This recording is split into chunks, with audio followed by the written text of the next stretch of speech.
어떠한 사람을 찾으시는가? 우리가 한번 마음을 한번 모두어서 함께 들으며 은혜 나누기 원합니다. 오늘은 새해 두 번째 주일입니다. 2013년이 된 지도 이제 열흘이 조금 더 지났습니다만은 우리는 여전히 새로운 한 해를 시작하고 있다고 그렇게 볼 수 있습니다. 이렇게 새로운 시작과 함께 우리의 믿음 생활을 처음부터 차근차근 돌아보는 것이 또 의미 있다고 봅니다. 해서 우리가 연초에 몇 주 동안은 얼마 동안은 한 주 한 주 아주 믿음의 기본적이고 중요한 내용들을 살펴보면서 은혜를 함께 나누려고 합니다. 오늘 우리가 살펴볼 믿음의 내용은 예배입니다. 우리 한번 따라해 볼까요? 예배. 오늘은 예배입니다. 예배는 우리의 믿음 생활에서 어떻게 보면 가장 중요하다, 이렇게 말할 수 있습니다. 예배가 중요하다는 것을 알아보기 위해서 한번 우리가 교회를 생각해 볼 필요가 있습니다. 자, 이렇게 한번 질문을 해봅니다. 우리의 믿음 생활의 터는 어디인가? 터라고 하면 영어로 하면 우리 어린이들도 있으니까 파운데이션, 우리의 믿음 생활의 파운데이션, 터는 어디인가? 교회입니다. 교회. 다른 말로 하게 되면 하나님의 공동체이다. 우리 한번 다시 한번 좀 따라 볼까요? 하나님의 공동체. 하나님의 공동체입니다. 교회가 우리 각자에게 얼마나 중요한지 하나의 예를 들어봅니다. 자, 나무가 있는데 그 나무에서 떨어져 나간 나무 가지를 한번 생각을 해 보십시오. 그 가지가 나무에서 떨어져 나간 순간부터 그 가지가 보기에는 멀쩡해도 그 가지 안에는 뭐가 없습니까? 더 이상 생명이 없는 것입니다. 시간이 얼마쯤 지나가게 되면 생명 없다고 하는 것이 나타나게 되죠. 그냥 마른 나뭇가지가 되고 맙니다. 교회와 우리 각자의 관계가 그와 같다는 것이지요. 그래서 종교개혁자 칼빈은 교회를 어머니로 가지지 않은 사람은 하나님을 아버지로 가질 수 없다, 이렇게까지 말을 했던 것입니다. 자, 그런데 바로 이 교회에서 없어서는 안 될 것이 예배입니다. 특히 우리 오늘 드리고 있는 이 주일 예배입니다.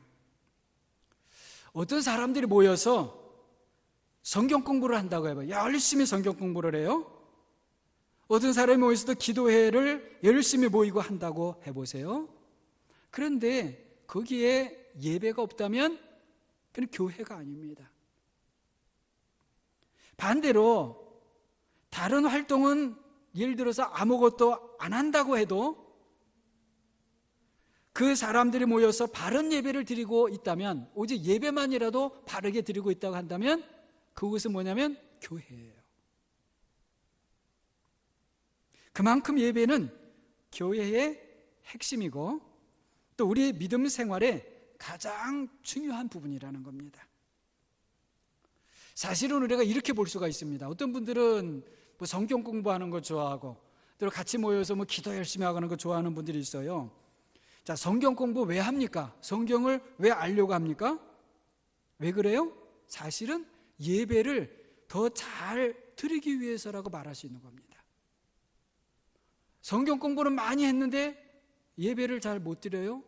그건 방향이 잘못됐어요. 왜 개인적으로 또는 소그룹으로 해서 기도 생활하고 그렇게 합니까? 그 다른 이유가 아니에요. 예배를 바르게 드리기 위해서입니다. 자, 이렇게 볼 수 있다는 거죠. 자, 예배가 바르게 되면 우리 인생도 생명력이 생기게 되고 반석 위에 서게 됩니다. 하지만 예배가 잘못되면, 그러니까 나의 예배 생활이 잘못되면 우리의 예배, 우리의 믿음 생활, 또 세상의 삶 속에서도 어디에선가부터 잘못된 결과가 나타나게 되는 것입니다. 만약에 예배를 형식적으로만 드리고 있다면 사실은 그런 사람의 인생도 형식적이게 됩니다. 내용, 의미, 뜻이 없는 인생이 되고 마는 거예요. 겉은 믿는 사람이라고 하는데 속은 어때요? 세상 사람들과 별 차이가 없게 되는 것이죠. 결국 예배가 잘못되어 있으면 나의 삶은 세상 풍조를 따라가게 되어 있고 내 속에 있는 믿음은 식어져 버리고요, 그 마음은 세상의 것, 특별히 세상 욕심, 욕망으로 채워지게 되고 그러다가는 불만이 생겨나게 되는 거예요. 하나님께서 애굽에서 종살이하던 이스라엘 백성들을 그 애굽에서 불러내어서 하나님께서 약속하신 땅 가나안으로 가게 하셨지요. 이스라엘 백성들이 애굽에서 처음에는 대접을 잘 받다가 요셉이 죽은 다음에 시간이 흐르면서 여러분 얼마나 고생이 많아졌습니까? 그것을 출애굽기 2장 23절을 보게 되면 이렇게 말씀합니다. 출애굽기 2장 23절입니다. 한번 보세요. 여러 해 후에 애굽 왕은 죽었고 이스라엘 자손은 고된 노동으로 말미암아 탄식하며 부르짖으니 그 고된 노동으로 말미암아 부르짖는 소리가 하나님께 상달된지라. 그 부르짖는 소리를 들으시고 그때에 하나님께서 그걸 보셔요. 옛날 아브라함과 이삭과 야곱에게 약속하셨던 말씀을 또 기억을 하시고 모세를 보내시죠. 그래서 출애굽기 5장 1절을 보게 되면 모세가 애굽 왕 바로에게 가서 하는 말이 나오는데요, 뭐라고 하는 거 하니? 여호와께서 내 백성을 보내라. 그러면 그들이 광야에서 내 앞에 절기를 지킬 것이다. 그렇게 하셨습니다. 모세가 바로 왕에게 그렇게 말을 해요. 여기서 절기를 지킨다는 것이 무엇이냐면 바로 예배를 말하는 겁니다. 예배.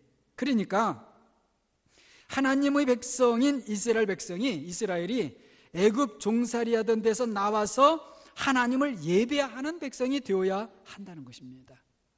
고생했으니까 가나안 땅에 들어가서 잘 먹고 잘 사는 게 목적이 아니고 하나님을 예배하는 것이 종살이하던 데서 불러내신 하나님의 목적이 된다는 겁니다. 이것을 오늘 우리에게 적용하면 하나님께서 우리를 왜 세상에서 불러내어서 예수님을 믿게 하여 하나님의 자녀가 되게 하셨는가? 왜 그렇게 하셨는가? 하나님을 어떻게 하라고요? 하나님을 예배하라고 그렇게 하신 겁니다. 이런 점에서 보게 되면 이 예배는 바로 우리의 믿음 생활 시작이고, 또 우리는 예배의 삶을 살아야 되고, 또 예배는 어떻게 보면 우리가 가야 될 삶의 목표라, 이렇게 볼 수 있는 것입니다. 여러분, 우리가 무엇을 찾고 구할 때에 어떤 것을 그렇게 찾으려고 하는 것입니까? 나에게 값지고 귀한 것이기 때문에 그렇게 하는 것이죠. 만일에 나에게 별로 값어치가 없는 것이라면 여러분 그거 잃어버려도 어때요? 신경이 가져요, 안 가져요? 신경이 별로 안 가지죠. 때로는요, 있던 거지만 내가 별로 가치도 없게 생각하는 그것은요, 잃어버리게 되면 야, 그동안 이 공간만 차지하고 있었는데 이 기회에 그냥 잘 없어졌다, 그럴 때도 있지요. 그런데 나에게 정말 값어치 있는 것을 잃어버리면 어떻게 됩니까? 당연히 찾지요. 그것도 열심히 찾지요. 값진 것일수록 더 찾을 것입니다. 아마 어떤 것은요, 나에게는 없어서는 안 된다고 생각하는 것이기 때문에 아마 그것을 찾을 때까지 오늘도 찾고, 오늘 못 찾으면 내일도 찾고, 못 찾으면 계속해서 기억에 두고 있다가 마침내 찾고 말 거예요. 오늘 설교의 본문을 보게 되면 하나님이 찾으시는 사람이 있습니다. 하나님이 찾으셔요. 23절을 보게 되면, 오늘 본문의 23절을 보면 아버지께서는 이런 사람들을 어떻게 하신다고 해요? 찾으신다. 그렇게 예수님이 말씀하십니다. 하나님이 찾으신다는 거예요. 그러니까 하나님이 찾으시는 사람들이 있다는 겁니다. 그럼 우리가 보세요. 하나님이 왜 찾겠느냐는 거예요. 왜 찾겠는가? 그런 사람들이 하나님께는 아주 귀하고 값지기 때문이라는 거예요. 너무 보배롭기 때문이라는 거예요. 그래서 찾는 겁니다. 자, 그러면 어떤 사람들을 찾으십니까? 우리 23절을 다시 보면은요, 하나님께서 어떤 사람을 찾아요? 이렇게 예배하는 사람들을 찾으십니다. 이렇게 예배하는 사람들. 그러면 이렇게 예배하는 사람들이 도대체 어떤 사람들입니까? 어떻게 예배하는 사람들이 이렇게 예배하는 사람들인가 하는 것이죠. 그 23절을 다시 보게 되면 하나님께 참되게 예배하는 자들은 어떻게 예배해요? 영과 진리로 예배할 때가 오나니 곧 이때라.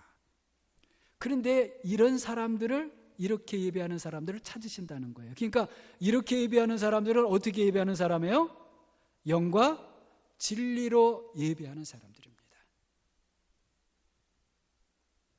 구약의 율법에서 제물을 드리는 것처럼 그저 형식에 따라서만 예배하는 사람들이 아니라는 것이에요.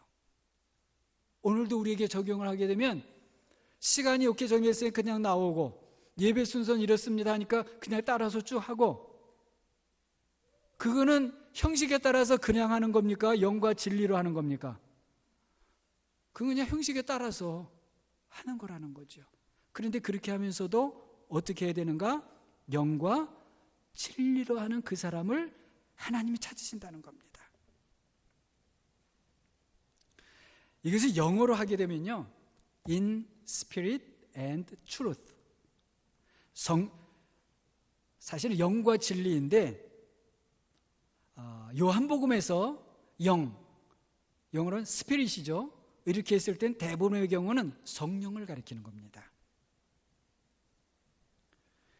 자, 여러분, 우리가 다 지금 알고 있듯이 우리가 지금 무엇을 하고 있습니까? 무엇을 하고 있어요, 여러분? 그렇죠. 우리 예나가 아주 제일 먼저 CC가 잘 대답했어요. 예배를 드립니다. 예배 가운데 또 설교를 듣고 있죠. 하나님을 지금 예배하고 있습니다. 그런데 혹시라도 이 예배하는 자리에 앉아서 딴 생각하고 있는 분 없습니까? 딴 생각하고 있는 분 있겠죠? 네, 없을 줄로 믿겠지만은, 네. 혹시라도 졸고 계시지 않습니까? 졸고 계신 분, 아니면 지금 금방 깨신 분 없습니까? 또는 예배 시간이 지금 티는 안 나지만 예배 시간이 끝날 때까지 이 시간 언제 끝나나 하고 억지로 참고 계시는 분 없습니까?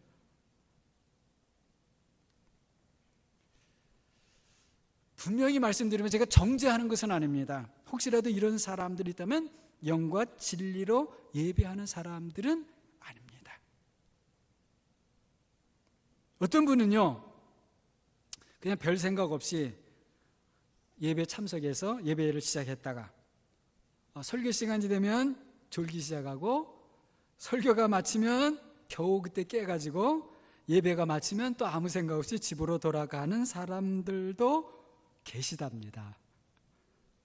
계신데요, 여러분, 제가 좀 심하게 말씀드렸는가요?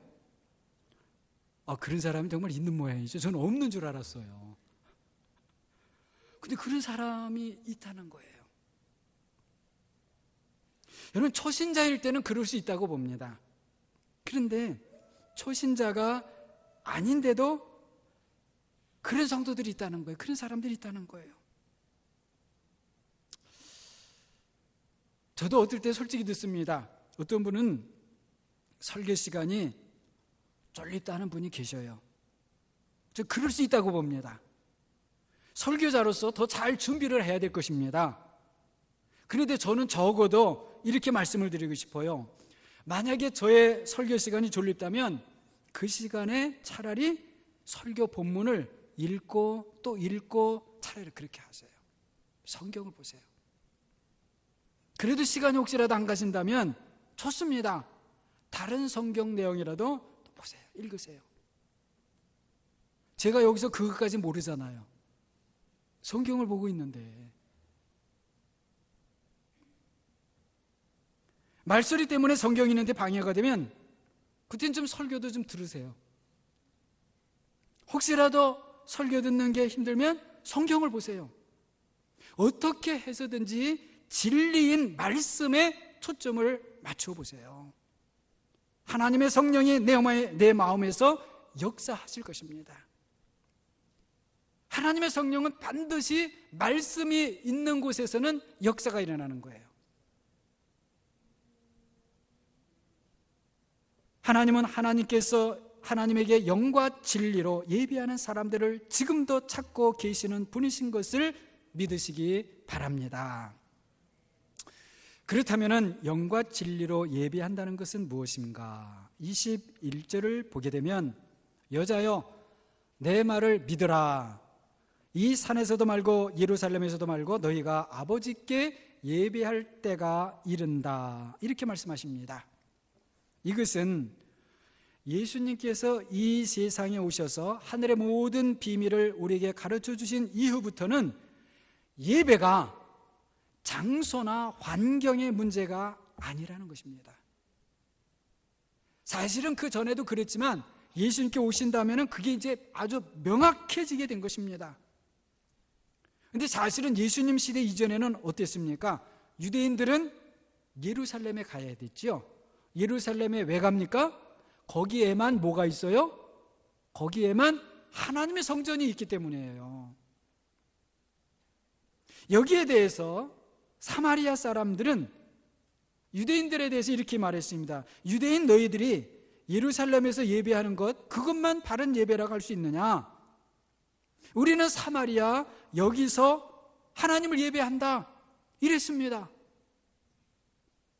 그런데 예수님은 하시는 말씀이 이제부터는 이것도 아니고 저것도 아니다, 새로운 것이 왔다, 이런 말씀을 하고 있는 겁니다. 이 새로운 것이 바로 뭐냐? 영과 진리로 예배하는 것이다, 이런 말씀이에요. 여러분 한번 생각을 해보시기 바랍니다. 하나님의 성령이 어떤 장소에서는 임하지 못하는 그런 곳이 있을까요?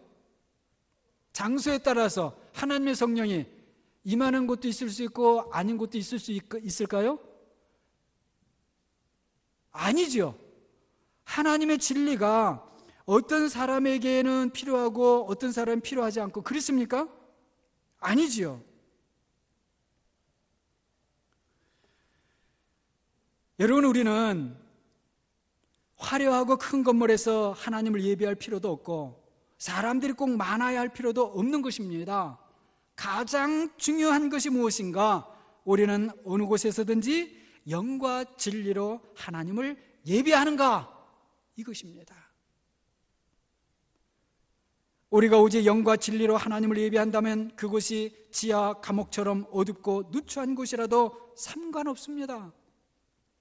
우리가 오직 영과 진리로 하나님을 예배한다면 적은 무리라 해도 상관이 없습니다.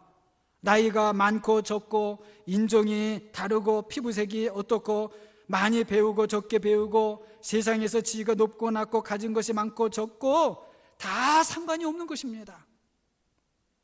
하나님은 그런 세상적인 것을 보시는 분이 아니라 영과 진리로 하나님을 예배하는 사람들을 귀하게 보시고 값지게 여기시는 겁니다. 여러분, 하나님께서 귀하게 보시면 그게 뭐예요? 그게 정말 귀한 거예요. 믿습니까? 하나님이 의롭다 하시는 사람이면 그 사람이 정말 의로운 사람인 겁니다. 우리 사람의 눈에 보기에 이렇다 아니다? 아니에요. 그렇지 않습니다. 여기서 우리는 영과 진리라고 하는 것을 둘로 나눌 필요 없습니다. 저는 이것을 어떨 때는 이렇게 생각합니다. 영과 진리로 예배드린다. 이건 차라리 진리의 성령이라. 진리의 성령. 저는 이렇게 보는 게 좋겠다. 저는 그래 봐요. 여러분, 그럼 좀 더 구체적으로 영과 진리로, 그래서 진리의 성령으로 예배한다는 것이 무엇인지 몇 가지만 살펴봅니다. 첫째는 회개가 있는 사람이 진리의 성령으로 예배하는 사람입니다. 여러분 한번 따라해 볼까요? 회개가 있는 사람, 진리의 성령으로 예배하는 사람이다. 회개입니다. 회개. 욥은 천하가 인정하는 의로운 사람이었습니다. 그런데도 우리 사람이 상상하기 힘든 어려운 일들을 많이 겪었습니다. 나는 욥보다 더 고난이 많았습니다. 혹시 그렇게 손드실 수 있는 분 여기 계십니까? 그래요. 저는 우리 가운데서도 참 어려운 그런 일을 지금도 겪고 계신다, 그렇게 보는 분이 있어요. 그렇지만 욥과 비교하면 아니에요. 아마 이 세상에 지금 60억 이상이 살고 있는데요, 어쩌면 60억 이상 명 중에서도요, 나가 욥보다 나는 지금 더 어렵다, 여러분 그렇게 말할 수 있는 사람 없을 거예요. 그래서 인간적으로 생각하면 욥에게는 하나님을 원망해도 그럴 만한 이유가 충분히 있는 사람처럼 보입니다. 그런데도요, 하나님 앞에서는 모든 불평의 이유들이 눈 녹듯이 다 없어지게 되었고 입을 다물 수밖에 없는 죄인이라는 것을 욥이 깨닫습니다. 하나님, 나는 죄인입니다. 하나님을 몰랐던 것조차도 욥이 깨닫고 보니까 죄였던 거예요. 죄예요. 자신이 큰 죄인이라는 것을 깊이 깨달았을 때에 욥은 진정한 하나님의 의인이 되었습니다. 성전에 기도하러 올라왔던 어떤 세리는 나는 죄인입니다, 나를 불쌍히 여기소서 할 때에 하나님께로부터 의롭다함을 받고 집으로 돌아갔습니다. 진리의 성령이 함께 하시면 내가 죄인이라는 것을, 그것도 아주 큰 죄인이라는 것을 깨닫게 되는 것입니다. 사도 바울은 자신이 죄인의 괴수, 죄인의 우두머리라, 그렇게 고백했습니다. 진리의 성령으로 깨달은 사람이 되었기 때문이었죠. 진리의 성령으로 내가 큰 죄인이라는 것을 깨닫는 사랑하는 여러분과 제가 되기를 바랍니다. 이렇게 예배하는 사람들을 하나님은 찾으셨을 때에 기뻐하시는 겁니다. 둘째로, 진리의 성령으로 영과 진리로 예배하는 사람은 예수님 안에서 새 사람을 입은 사람입니다. 새 사람. 우리 한번 또 따라해 볼까요? 새 사람. 그냥 새 사람만 기억하세요. 새 사람. 그러므로 우리는 옛사람이 생각하는 방식들을 버려야 합니다. 우리의 몸은 예수님 믿기 전이나 후나 우리 몸이 달라져요, 안 달라져요? 그럼 마지막 때 달라질 겁니다. 마지막 때는 우리 몸도 달라져요. 변화가 돼요. 그러나 이 세상에서는 예수님 믿기 전이나 예수님 믿은 다음이나 생긴 게, 예수님 믿기 전에 이렇게 생겼는데 예수님 믿은 다음에는 이렇게 되고 그러지 않잖아요. 그렇죠? 우리 몸이 달라지지는 않습니다. 그러나 우리의 마음은 변화가 돼요. 옛사람이 아니라 새 사람이 되는 겁니다. 자기 중심적이고 이기적인 생각들을 버리고 탐욕과 거짓과 시기와 미움과 그리고 죄에 대하여 무감각하고 정의에 대해서도 무감각한 것들 다 버려야 되는 것입니다. 그 옛사람이 가지고 있는 성품이거든요. 대신에 우리는 하나님에 대하여 산 자가 되어야 하는 것입니다. 그게 새 사람이에요. 우리가 잘 아는 히브리서 11장 6절 말씀입니다. 믿음이 없이는 하나님을 기쁘시게 하지 못하나니 하나님께 나아가는 자는 반드시 그가 계신 것과 또한 그가 자기를 찾는 자들에게 상 주시는 이심을 믿어야 할지니라. 아멘. 우리가 하나님을 예배한다고 하면서 하나님이 살아계신다는 것과 하나님을 찾는 사람들에게 상 주시는 분이라는 것을 믿지 못한다면 그 예배는 나에게는 무효가 되는 예배가 되어버리는 겁니다. 하나님을 만나러 왔는데 그 만남이 무효인 만남이 되어버리는 거예요. 예배 가운데 우리가 하나님이 살아계시고 이렇게 하나님을 찾아 나온 우리에게 상 주시는 그런 하나님이시라는 것이 믿어질 때에 그것이 바로 진리의 성령으로 드리는 예배가 되는 것입니다. 여러분 한번 이렇게 생각해 보세요. 올림픽 메달을 받으러 나오는 사람이 그 받으러 나오면서 졸고 있는 사람 봤어요? 보셨어요? 다 안 보신 것 같아요. 여러분, 배우들의 최고 큰 잔치라고 할 수 있는 아카데미 시상식에서, 여러분 아카데미 시상식 보신 적 있죠? 우리 성도님들은 뭐 그런 거는 관심이 없으신 것 같은데요. 아무튼 아카데미 그 시상식에서 배우들이 무슨 배우 주연상에 딱 불러가지고 나오는데 졸면서 나오는 사람이 있었어요? 없죠? 그 있을 수가 없잖아요. 성도들이 하나님을 예배하러 나오면서 여러분 어떠해야 되겠습니까? 분명히 히브리서 11장 6절 말씀은 하나님을 찾는 자들에게 뭐를 주셔요? 상 주시는 분이시라고 했어요. 여기서 모여가지고 경쟁을 잘해갖고 1등한 사람에게만 상 주시는 게 아니고 하나님이 살아계신 걸 믿고 하나님은 상 주시는 분이다 하는 걸 믿고 나오는 사람에게 상을 주신다고 했단 말이에요. 그럼 여러분 그 상을 받으러 나오는 예배 자리에 나올 때 여러분 어떻게 해야 되겠습니까? 한번 상상을 해보십시오.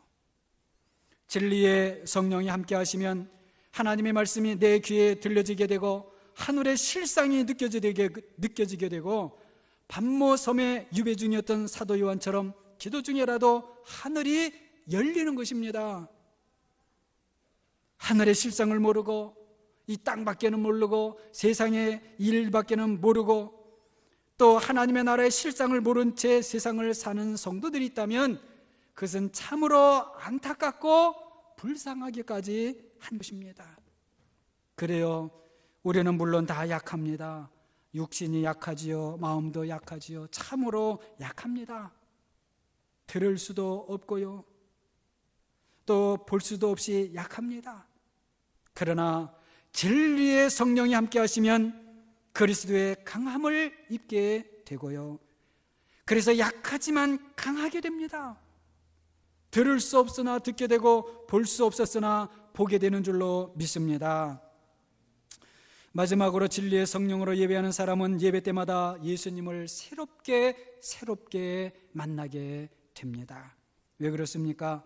진리의 성령은 우리에게 예수님을 증거해 주시기 때문입니다. 요한복음 15장 26절입니다.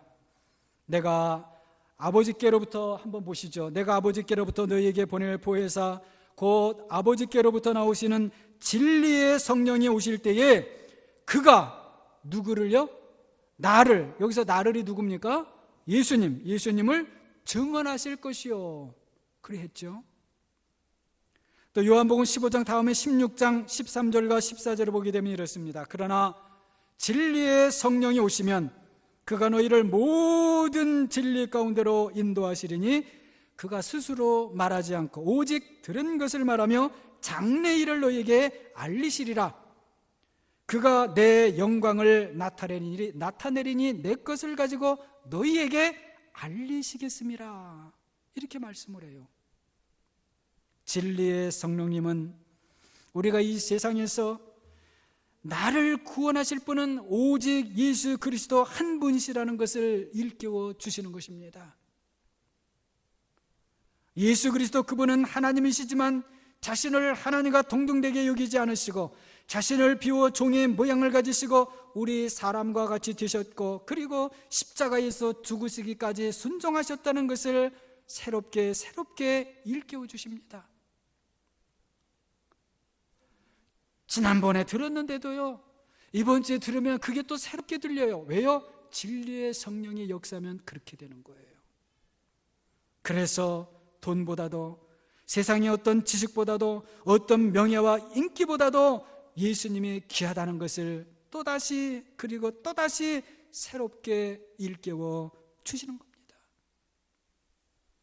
그래서 우리가 이 세상을 내가 어떻게 살아야 되겠구나, 그것도 또다시 보여주시고 들려주시고 깨닫게 해주시는 겁니다.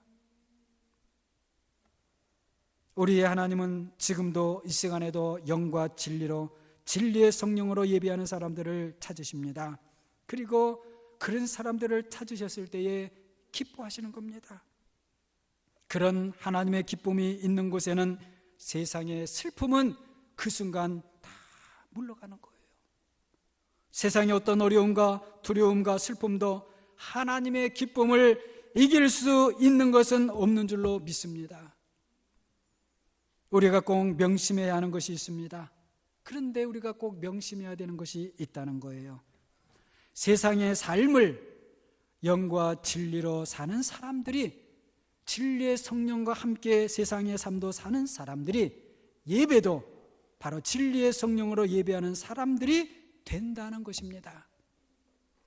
세상에서는 내 마음대로 살다가 예배 때에는 영과 진리로, 진리의 성령으로 하나님을 예배한다고, 여러분 그게 되겠냐 말이에요. 안 되는 거예요. 그리고 만약에 또 그렇게 하려고 한다고 해도 그것은 하나님을 잠시 속이려고 하는 것밖에 되지 않는 것이죠. 세상에서도 진리의 성령을 따라 생활하는 분들이 되시기를 바랍니다. 그렇게 살면 하나님을 예배할 때에도 자연스럽게 영과 진리로, 진리의 성령으로 예배하는 사람이 될 것입니다.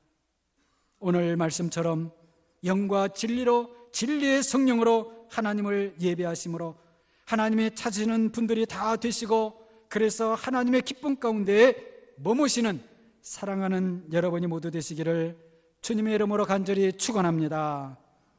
기도하겠습니다. 사랑의 하나님 아버지, 오늘 우리에게 예배를 다시 가르쳐 주셨으니 감사합니다. 하나님의 진리의 성령으로 우리가 하나님을 예배하는 줄로 압니다. 그러므로 우리에게 회개하는 것이 있게 해주시옵소서. 우리가 새 사람 되었던 것을 다시 보게 해주시고, 새 사람으로 살아야 되겠다고 하는 그런 간절한 소망과 욕망과 바람이 일어날 수 있는 예배의 시간이 되게 하여 주시옵소서. 동일한 진리의 성령으로 말미암아 우리 안에 날마다 예수 그리스도 그분이 새롭게 우리의 마음에 모셔지게 되고 영접할 수 있는 우리가 되게 하여 주시옵소서. 그래서 우리가 세상에 나가서도 하나님의 성령을 따라, 진리를 따라 살아갈 수 있는 우리 모든 성도님들, 그러므로 우리 성도님들이 가는 곳에는 언제나 하나님이 기뻐하심이 함께함으로 말미암아 어떠한 어려움과 또 슬픔과 낙심이 찾아온다 할지라도 이기며 나아갈 수 있는 그런 복된 성도들 다 되게 해 주시옵소서. 예수 그리스도 이름으로 기도하옵나이다.